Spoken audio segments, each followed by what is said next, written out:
Welcome to Luca is a Billionaire, where the only thing I invest in is your answers. You start by getting the image ready and opening the game.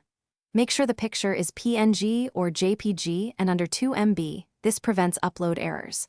Once the game loads, tap your avatar at the top left to open your profile.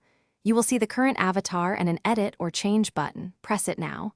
Make sure your connection is stable. A dropped network interrupts uploads. After you press change, the app will show options. Take photo, choose from album, or use in-game portraits. You now choose the source of your new avatar. If you pick album, browse to the prepared file. If you take a photo, frame it cleanly. Once selected, the crop tool appears. Use it to center a face or emblem. Zoom, rotate, and position within the square guide so important details aren't cut off. After cropping, press confirm and watch the preview. This preview shows how the avatar looks on banners and chat. Inspect it closely, because small misalignment is obvious in-game. Finish by tapping save or apply and wait for the upload to complete. You should see the new avatar update across profile and chat.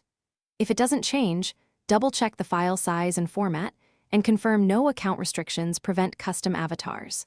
Once done, try clearing the app cache or logging out and back in. That often resolves stale display issues. If the problem persists, take a screenshot of the error and contact support with account details for further help. Thanks for watching and please subscribe. It's the best investment you'll ever make.